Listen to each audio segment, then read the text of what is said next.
وما كان لمؤمن ولا مؤمنة اذا قضى الله ورسوله امرا ان يكون لهم الخيرة من امرهم. فرمایا کسی مومن مرد کے لیے، کسی مومنہ عورت کے لیے جائز ہی نہیں ہے کلمہ پڑھنے کے بعد کہ اللہ رسول کے علاوہ کوئی اختیار، کوئی رسم رواج، کوئی سوچ فکر، کوئی ان کی بھی رائے ہو. نہیں، تم اللہ کے بندے ہو، رسول وسلم کی امت ہو، بس ختم.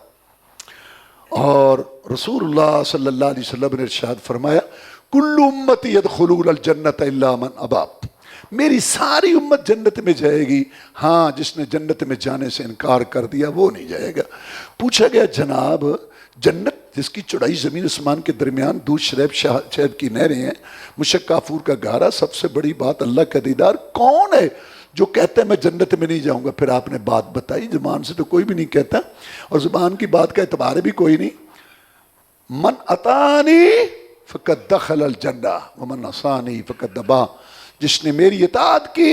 وہ جنت میں جائے گا، اور جس نے اپنی منمانیاں مرضیاں کی اس نے جنت میں جانے سے انکار کر دیا. جس کو دیکھو عقیدہ میرا بتایا ہوا، نماز جو میں نے سمجھائی، عقیدہ جو میں نے بتایا،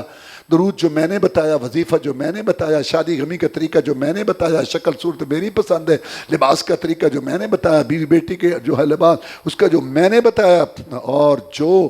کچھ ہو سکتا ہے دین کو غالب کرنے کے لیے وہ کر رہا ہے، تو یہ جنت میں جانا چاہتا ہے.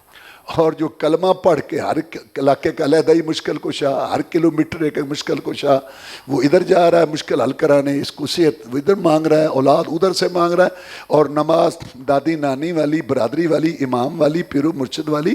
درود بزرگوں کے بتائے ہوئے، وظیفے مرشدوں کے بتائے ہوئے، شادی غمی انہوں سکھوں والی، کاروبار یہودیوں والا، شکر سوت لباس انگریزوں والا، زبان پہ جھوٹ گالیاں دھوکہ سود جوا ڈڈی مارنا حرام خوری، قدروں کریوں کے چہرے بلکہ بوتھے، مرد کا کپڑا ٹخنوں سے اوپر نہیں، داڑھی موڑ کے ہر دوسرے تیسرے دن بال گٹر کی نالیوں میں وہ پھینکتا ہے. ہندوؤں یہودیوں کی رسم اور ان کے رواج، یہ وہ بدبخت ہیں جو جنت میں جانا نہیں چاہتے. جو جنت میں نہیں جانا چاہتے ان کو اللہ تعالیٰ کیسے لے جائے؟